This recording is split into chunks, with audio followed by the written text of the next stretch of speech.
Tension as Emir Sanusi Bayero plans to lead Jumat prayers in same mosque.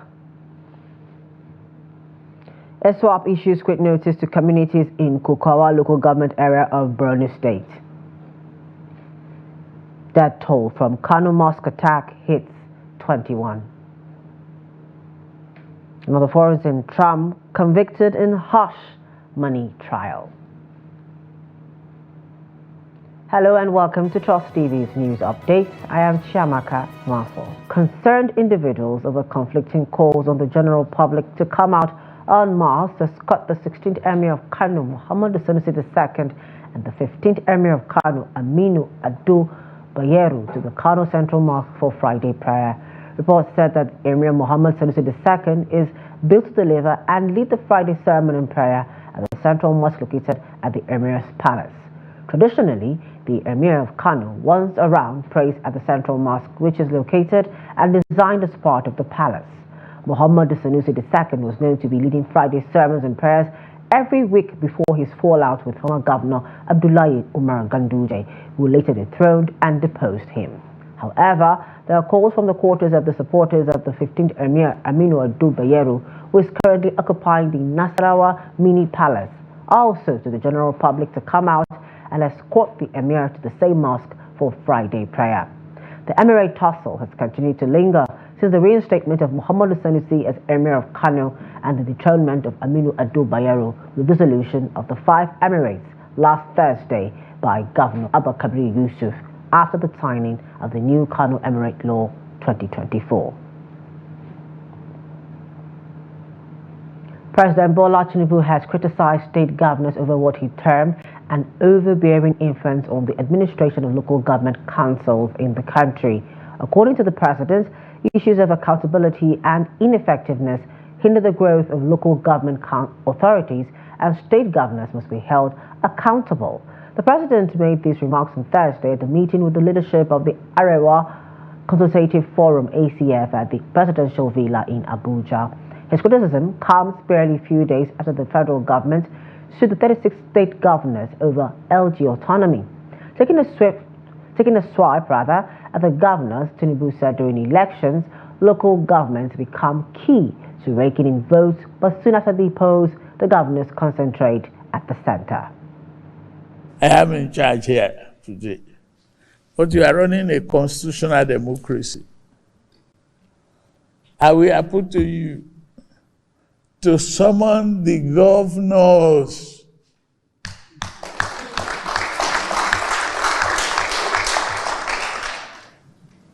Summon them, call them up.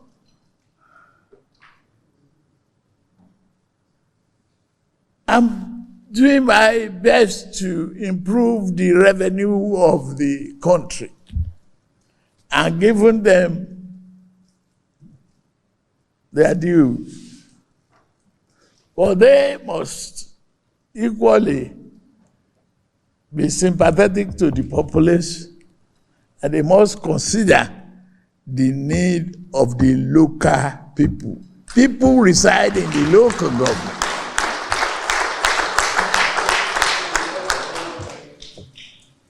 People are in the local community.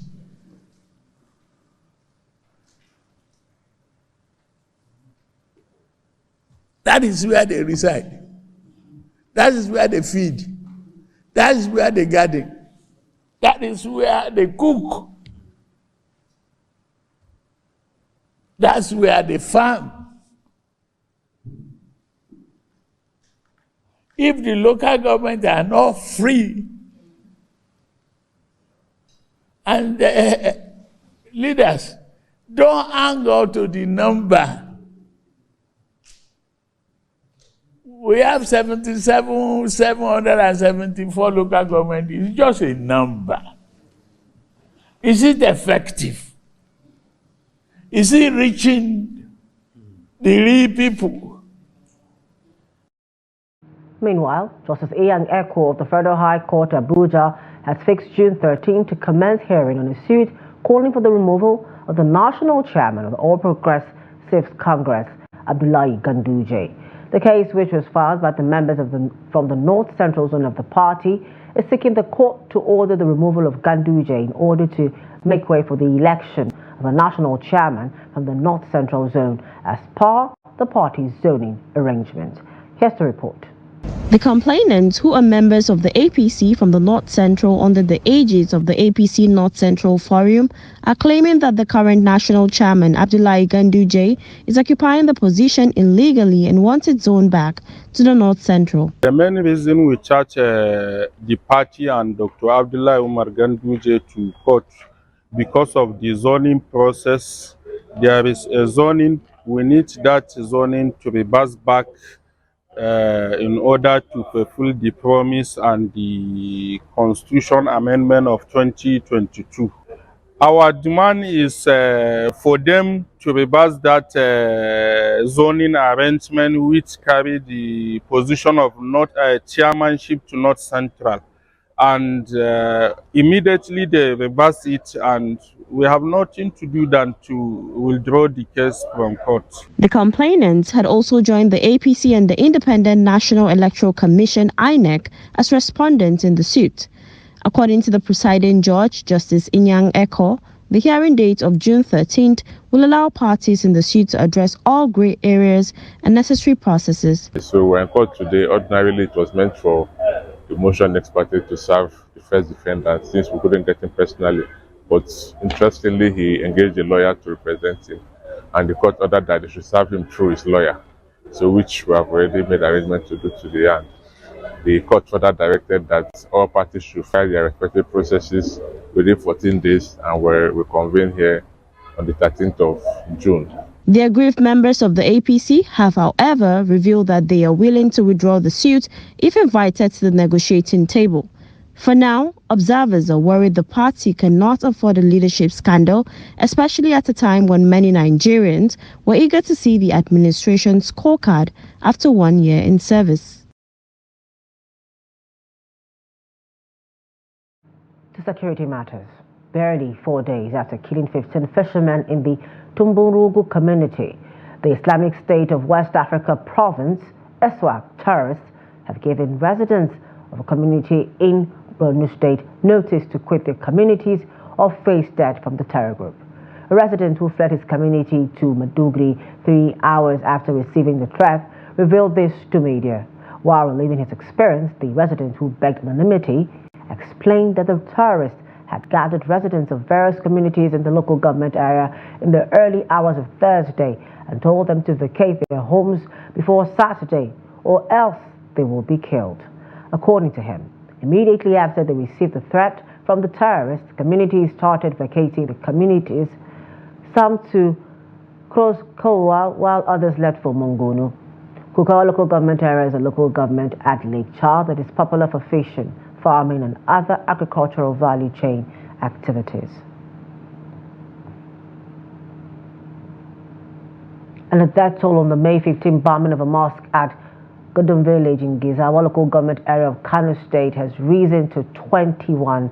Reports said 4 more victims of the incident had died, raising the figure to 21 from the 17 reported last week Tuesday. A total of 25 early morning worshippers were injured in the mosque bombing attack. While 1 person died on the date of the incident, 20 have died at the Muhammad Specialist Hospital, Kano, where they had been receiving treatment, leaving only 4 surviving. The chairman of Friends of the Hospital, Alhaji Baturi Abdulaziz, revealed the latest development on Thursday when he led some members of the Kano business community on a sympathy visit to the 4 remaining victims of the attack at the hospital. Shafiu Abubakar had attacked the mosque with a locally fabricated bomb. Southern security, a young man suspected of attempting to supply arms to bandits in Jos has been arrested by the Plateau State Police Command. The suspect, who reportedly arrived in Jos from Zamfara State on Wednesday evening, was apprehended opposite the NTA Park in Jos while attempting to deliver the arms to the suspected bandits. The chairman of the Jos NTA Park, Ibrahim Mekudi, who confirmed the incident on Thursday, said security men arrived just in time to save the suspect, who was almost lynched by a mob at the park. The incident occurred around 5 p.m. on Wednesday at the junction leading to the state secretariat opposite NTA Park. while the suspect was allegedly going up and down, making calls and informing some people that he was at the NTA park waiting for them to come collect their delivery. The Plateau State Police Command was yet to issue a statement on the incident as at press time.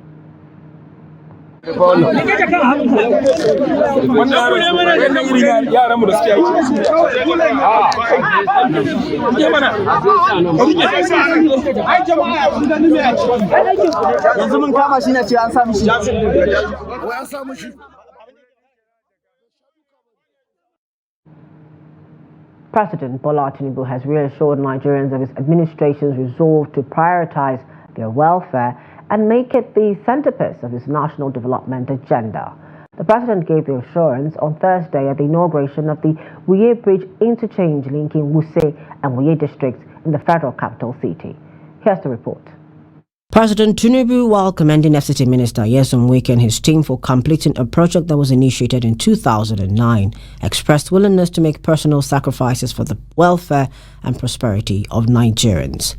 Highlighting ongoing investments in critical sectors such as water, supply, electricity and road networks, the president said his administration has laid the groundwork for economic growth, social progress and improved quality of life for residents of the Federal Capital Territory. Wuse as a vibrant community within the nation's capital, and the abutting areas will be beneficiary of this engineering infrastructure. Your resilience, patience, and unwavering support have been instrumental in making this moment possible. And for that, to all of you in FCT, please accept my heartfelt gratitude.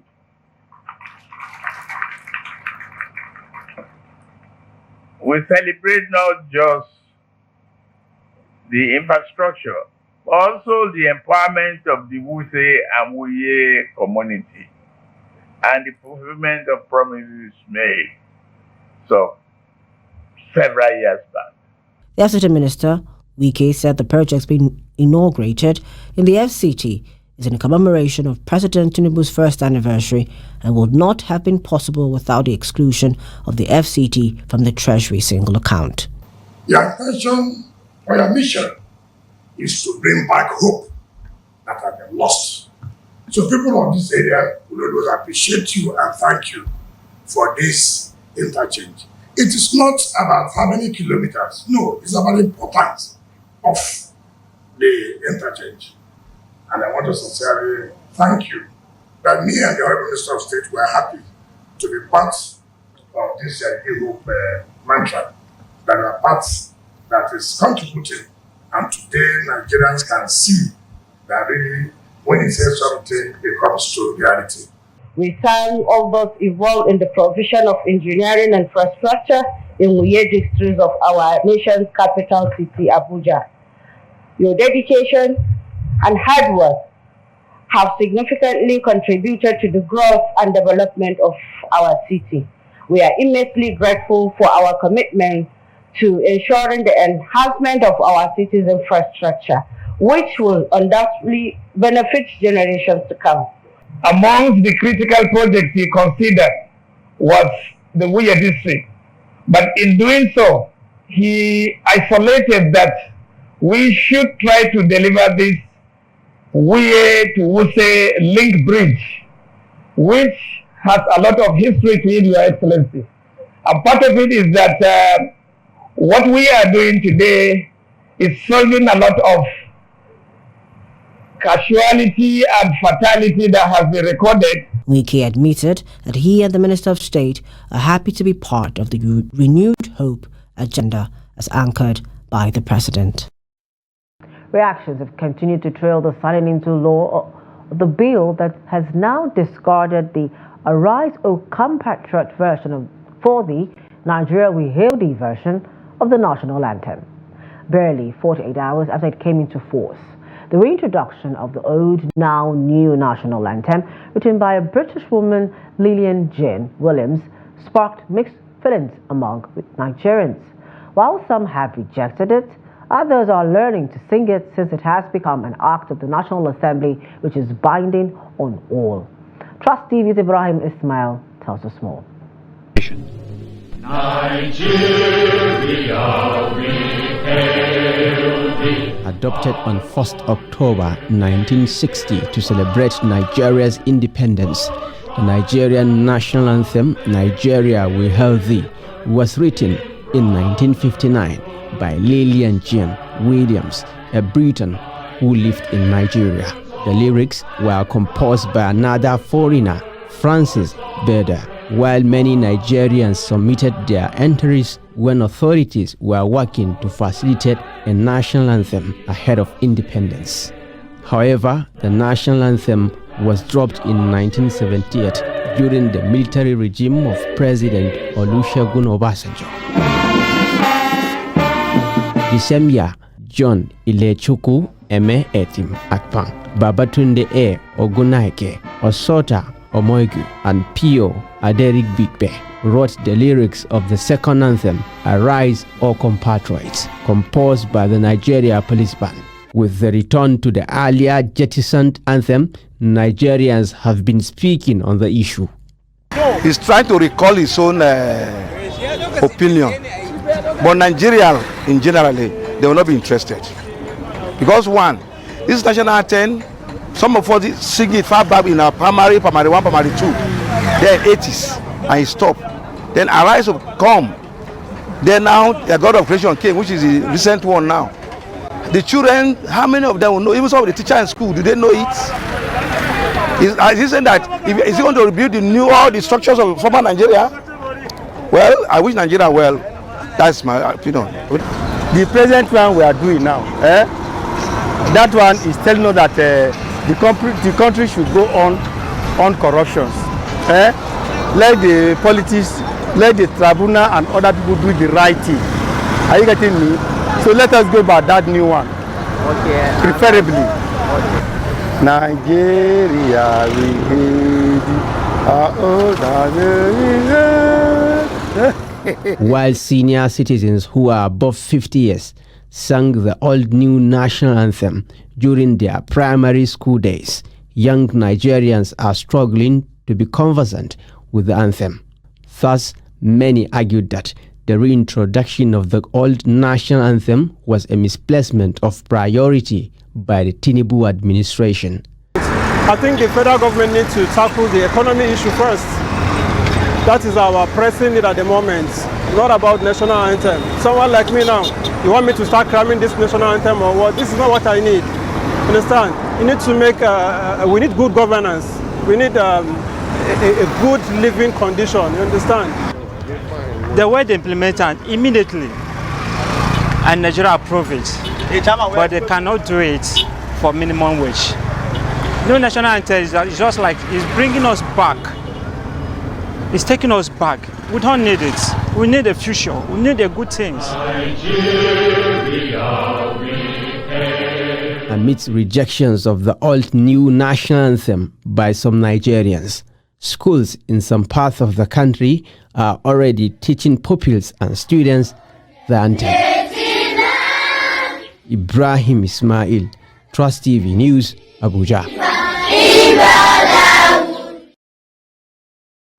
Still staying in line with that, the President and Commander-in-Chief of the Armed Forces of the Federal Republic of Nigeria, Bola Ahmed Tinubu, Wednesday, on the occasion of his 1 year in office, assented to a bill reverting to the old national anthem. This development has elicited reactions from Nigerians, and Jimmy Azande has more from Makodi.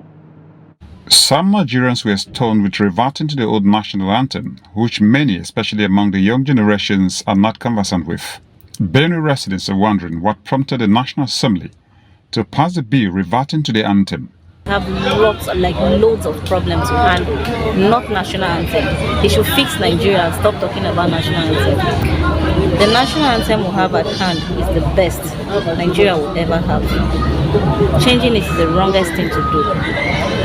So it should just be please. Changing from national anthem to another national anthem does not have any impact to our social life. the president should go straight and address the issue of social life of Nigerians, not changing from national anthem to another national anthem. Others say the national anthem is not one of the problems Nigerians are facing at the moment. Will that solve the fuel crisis that we're having in the country? Will the hike in fuel prices and cost of food items? Is the change going to also, let me say, stop the insecurity that we're experiencing currently in the country? This is one of the least things that we should be even talking about now. Nigerians are suffering. Find out somebody embezzling 19.300 and something trillion. I think our major problem in this country is corruption. We don't need changing of the national anthem. First time I heard of the intention of the National Assembly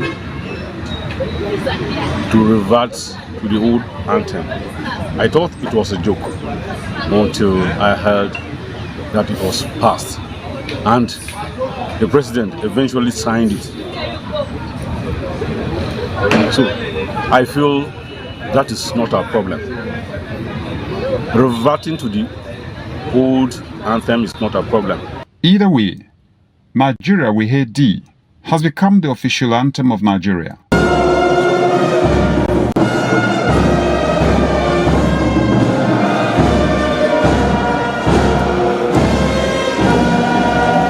Recitation of the national anthem is a mark of patriotism and loyalty expected of every citizen as an obligation. Jimmy Azandi, Trust TV News, Makurdi. I hope we'll all take time to learn our new old national anthem. And now to the foreign scene, where a New York jury has convicted former American President Donald Trump on all charges in his hush money case on Thursday, in a seismic development barely 5 months ahead of the election, where he seeks to recapture the White House. The first criminal trial of a former U.S. president ended with the 77-year-old Trump found guilty on each of the 34 counts of falsifying business records to hide a payment meant to silence porn star Stormy Daniels.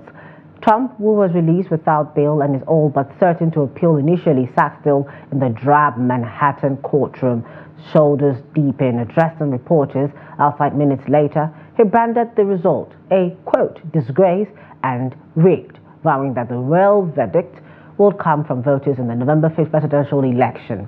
The conviction thrust the United States into uncharted political territory. This was a disgrace. This was a rigged trial by a conflicted judge who was corrupt.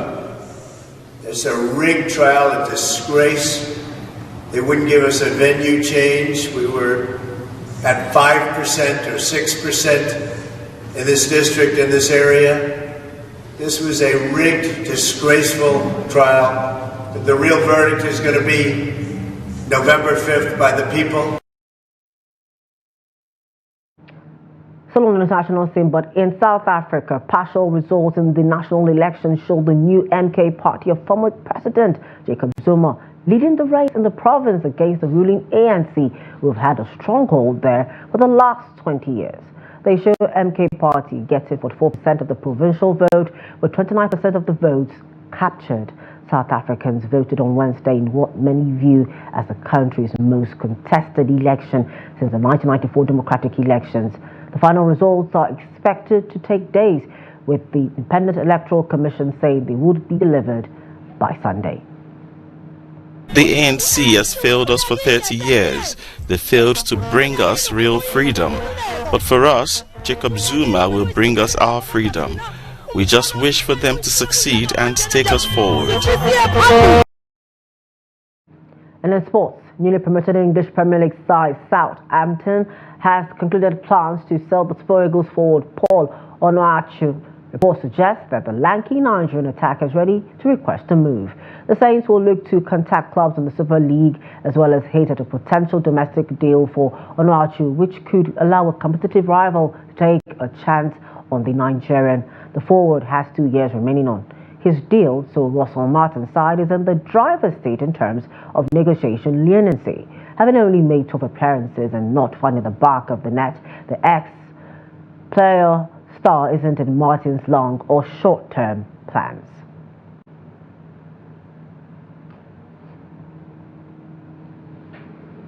And that's it for news updates at this hour. For more of our news, programs and documentaries, please feel free to follow us on our social media platforms and on our YouTube live stream.